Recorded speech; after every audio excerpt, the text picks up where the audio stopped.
From the West Coast to the Gulf Coast, we're talking about the stuff that matters. You're listening to Lunch Money, and here's your hosts, Mike and Joaquin.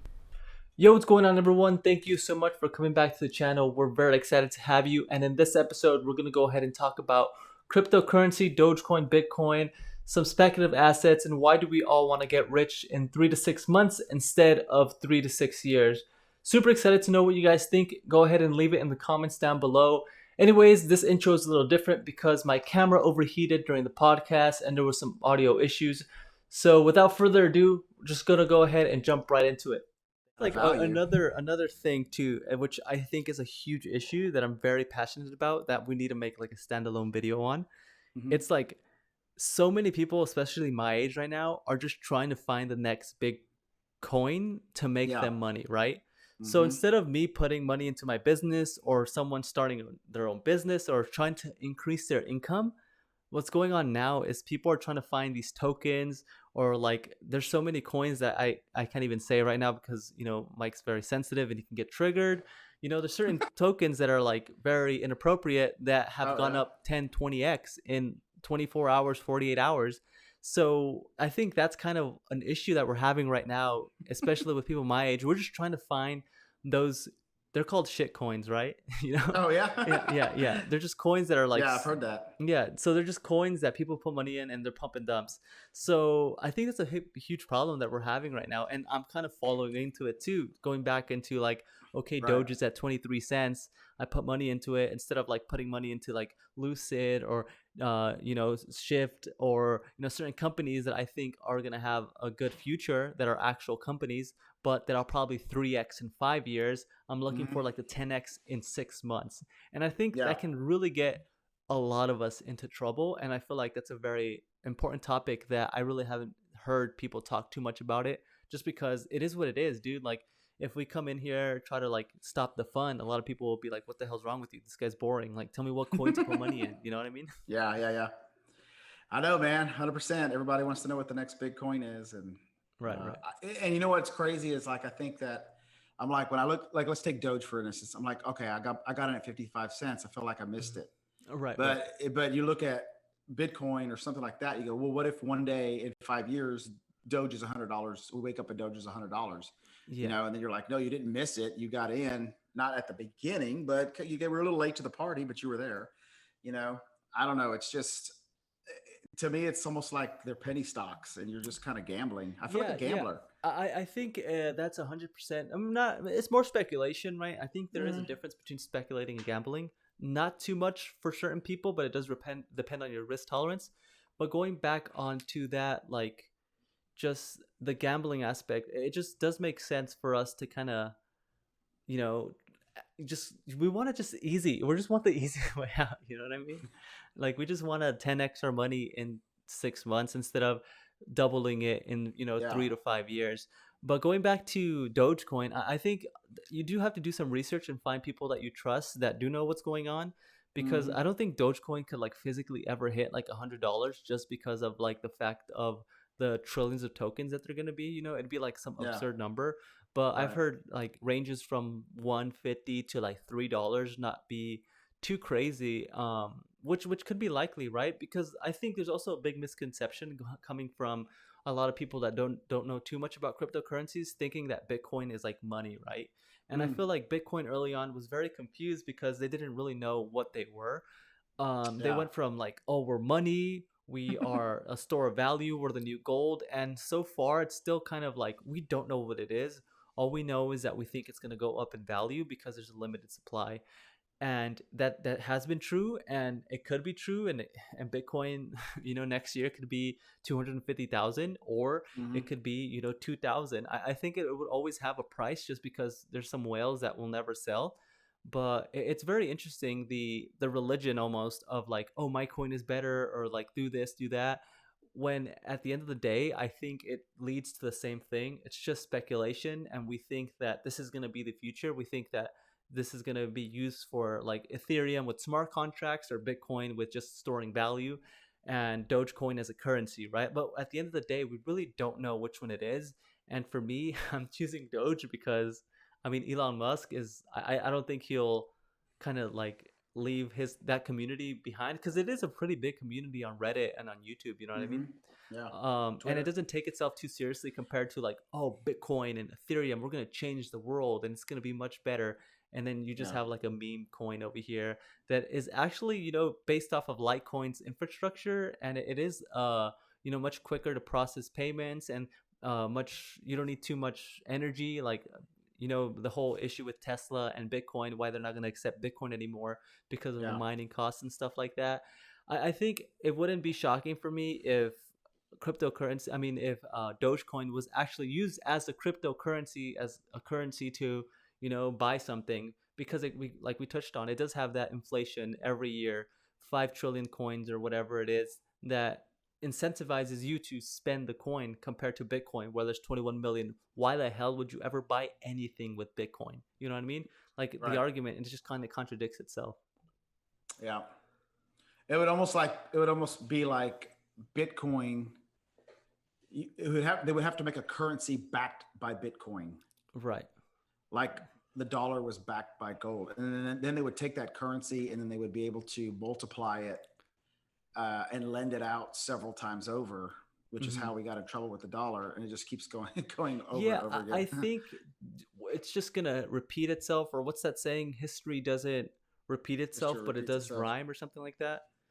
I think at the end of the day, we'll be back to where we are now, but it's just going to be with a different thing and a different thing, because it's just, I think it's just human nature. And is it greed, or is it whatever you want to call it, or we want to keep on expanding and becoming better? And I wonder what would have been of this country if we never left the gold standard. You know what I mean? Like I don't know if we could have grown as fast as we could have, or I genuinely don't know. It's just like food for thought, right? Like if we never got off the gold standard, we would have never printed that much money.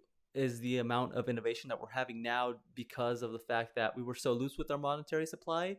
I genuinely don't know, because it's just, I don't know. It's interesting. I don't know if you have any thoughts on that. Yeah. Well, I think credit is the new currency now. It has been since the 70s. Right. And that's how we've expanded, is because of credit. And then I think banks have gotten less returns out of lending to you and me on our mortgages and in our, consumer spending.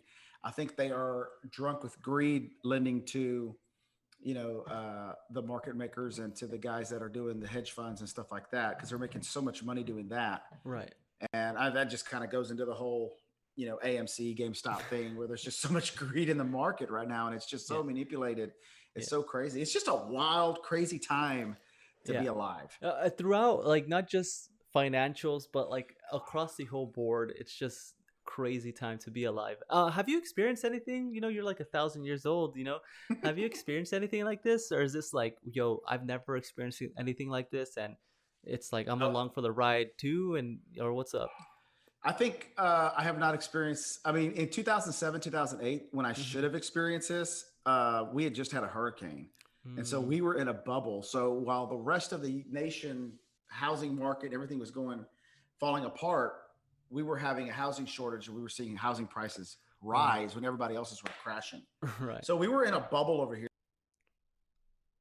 We didn't feel it. We had a lot of money coming into our market because of insurance. Anytime you have a hurricane or a national disaster, so much money comes into your market because of insurance or spending. People have extra cash. And so I kind of missed out on that. And then again, we just had another hurricane. And so our market is just like flooded with money, and everybody's, buying stuff and doing things. And then you're getting stimulus, and then you're getting this and and it's just, the biggest, I think, detriment to our country right now, and to companies, is the fact that people are being incentivized to stay home and not work. And it's killing our country. It's killing our economies. Yeah. That's very interesting, right? That $300 bonus until I think September 9th or something like that. Yeah. It's I know a lot of people that are just milking the hell out of it, man. I know people that are double dipping, in the sense of like they're not working and they're trying to find a job under the table, I know people that are just playing Xbox all day and not doing anything else. So I think it's very interesting. Certain states are starting to pull that back, though, right? I think I saw an article about Texas saying that they're not going to give it anymore. Yeah, good for them. I think Tennessee too. Yeah, I think it's very interesting. Because $300 across the board is it's weird, right? Because I'm sure in certain states, like California, rent here for a 3 bedroom, 2 bedroom house in the area that I'm in is like $2,800, right? Compared to somewhere in the Midwest, that would be like what, 1400, 1500. There's a vast difference there. So but I think if like, oh, California people are getting more money, it's not fair. I think that's why they were kind of like stuck, and they had to just give everyone the $300, or even worse, back, or better depending where you are. um I know for sure better for some people, the $600 boost, back last year. But see, you don't even have to pay your rent. Yeah. I mean, Yeah. people right now aren't paying their rents, and there's no consequences for them. So if you Right. have no rent and you're getting these checks and you're getting unemployment, and if you're still living with, family or doing Right. whatever, then it's like, why even go to work? What's the motivation? Yeah. And I mean, there's restaurants over here Not that are just still closed everywhere, dude. Like here. everywhere. Yeah. Yeah. No, I get it.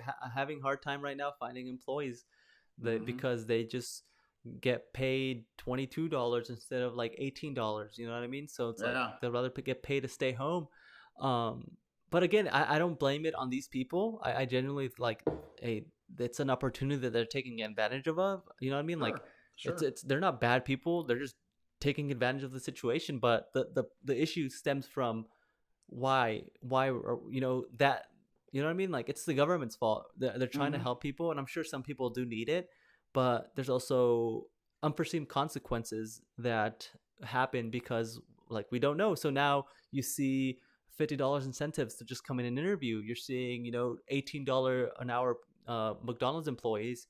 And then we get into this tricky situation where it's coming to the, I think I heard Joe Biden talk about how, oh, it's not the people that don't want to get back to work, it's just that your job sucks and you need to pay people more, right?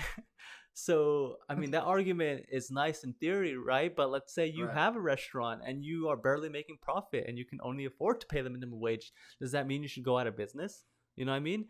Or Yeah. like, if you do a job where you charge $20 an hour and you have to pay $15, $16 an hour, and you're making $4 an hour profit, but you have taxes, insurance, liabilities, workers' comp, social security, you don't make any money. You know what I mean? So it's like, okay, Joe, do you want all these businesses to go bankrupt? Do you want, what I mean? If you can't make more than $35 an hour, should you just go ahead and stop your business? Yeah. So I think it's a very interesting kind of response to, like, oh yeah, your jobs aren't good because they're low paying jobs. I feel like people just automatically assume, like, if you're paying people low wages, it's because you're a greedy bastard and you want to keep all the money, when in reality, at least in my world, most people just like, hey, yo, this is what it is. Like, I can't give you more even if I wanted to, right? Because again, like, the government forces you to have workers' comp, it forces you to pay insurance, it forces you to do all this stuff. And at the end of the day, that's, you're adding 25%, 30% in some businesses here in California. Your profit is disappearing, it doesn't exist. You know what I mean? I think if the government would stop handing out money and get out of the way, there's so much demand for people to be back to normal. Right. Like the other day, we had last Saturday, I went to one of the Italian restaurants in town. Finally opened up. They had got hit by the hurricane, but there was also no employees that wanted to work. So finally, they opened their doors back up. Now they didn't open up their lobby or their dining room; they just opened up Right. their drive-through. The line was wrapped around the building, Yeah. and I went over there. I was excited. I got in line and I went up there, and they're like, "Oh, we're not serving food to people that are driving up. You had to like call and make an order." She said, there's only two of us here working, Wow. and there's a parking lot full of cars. Right. And they're like, if we had more employees, we could do more. But we only have two of us. And they said, and then the trucks didn't bring enough food. The demand is there. People Yeah. want to go back out and eat. People want to do things, Right. but there's not enough workers for the Yeah, demand. well, that goes to the issue with, like, the whole inflation thing, right? And that's why I know you watch Meet Kevin too. He thinks that Mhm. what's going on right now is like the supply shortage that's been happening, right? How he thinks that we're just backed up for a few months because of COVID, everything shut down, that eventually, like, the supply will come back in and then the prices will start to, come back down. But yeah, let's say you do have that restaurant and now, you know what I mean, you have a line of 15 people trying to get in your restaurant, but there's only 2 people working. So you hire someone and you pay them $25 an hour because you're going to raise the prices to meet the demand, and then eventually, like the free market, right? But the issue is that when everything comes back to normal, if it's a year or two, whatever, or hopefully sooner, where the line starts coming back and another Italian restaurant opens over there just a few miles to the left or right, and then the prices start coming back down. But like, now what's going to happen with this guy's job that you're paying $25 an hour? Now you're just losing money if you keep paying him that. So I think it's just very tricky. It's not as easy as like, oh yeah, your jobs aren't good jobs, you have to pay people more money. It's just hard. It's hard. Oh, what's crazy too is I was talking to my cousin. He owns a Ford dealership over here, and the vehicle shortage he was telling us is like, a lot of dealers are starting to add, doing list price plus 10,000 plus 20,000 on top of trucks and stuff. Right. My cousin's not doing that, but he said, man, I could easily do that. But he said, we're not. But he said, there's not enough trucks because of the chip thing. And everybody knows about that. Right. The chip factory burnt down on top of COVID and on top of everything else. So normally they would be getting, let's say they'd get 60 trucks a month and they're getting like 6. Wow. And they don't have enough vehicles. Inventory. So the demand for used vehicles is crazy high. Yeah. I went yesterday and traded in my truck. So my truck was a 2017 Ford F-250. The original price on it was $80,000. Wow. Okay. I drove that truck for 4 years, put almost 90,000 miles on it, and they gave me $60,000 for it. Jesus Christ. That's ludicrous. That's insane. But because they're like, there's no trucks. Yeah. And they'll turn around and they'll make money on it because it's just like, So yeah, they'll make probably money in the back end. You know what I mean? Like someone's going to finance that with like 5-6% interest. So I'm sure that they'll happily make their money in the back end.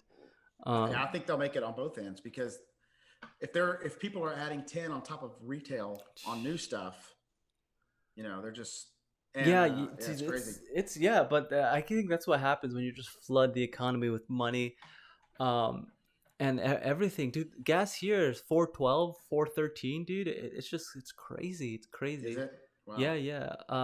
And we didn't experience like that gas shortage. People were out there in the East Coast, I think South Carolina, waiting 5 hours for gas. You know what I mean? We're just over here the paying. Pipeline? Yeah, the whole pipeline thing. Yeah. We're over here just paying, close to $5 in some places in LA. But yeah, I don't know. What do you think about the just switch gears here, the Ford Lightning? Have you seen that? Man, that thing, my wife is showing me some videos on that today. I've been waiting for it to come out. It looks pretty tasty. Yeah, I have a few shares of Ford back in last year. Oh, I'm gone again. And it's up like over 100%, I think. And so they have the Mustang Mach-E, which is like the electric Mustang SUV. It's competing against the Tesla Y. I think Ford's doing a good job. Yeah, they're definitely keeping up. I was really interested in getting a Ford Bronco when it came out. Oh, yeah. I have to have a truck, man. I have to have a truck bed. I live in Louisiana and I'm constantly throwing stuff in the bed. And so I was like, man, I really went over it. And they haven't put them out yet, but I think it's November. You should check it out. I'm excited. But dude, my camera's overheating.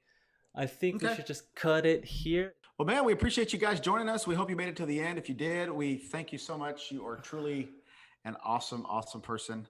And hopefully you learned something. If you would like to get in contact with us, and maybe there's a show or something, an idea, a topic you'd love for us to talk about, shoot us a line at Lunch Money. And we have Instagram and email. It's all down there in the description. And we'd love to hear from you. Peace. Bye. Thanks for listening. Check us out on all podcast platforms, YouTube, and our Instagram page at Lunch Moolah.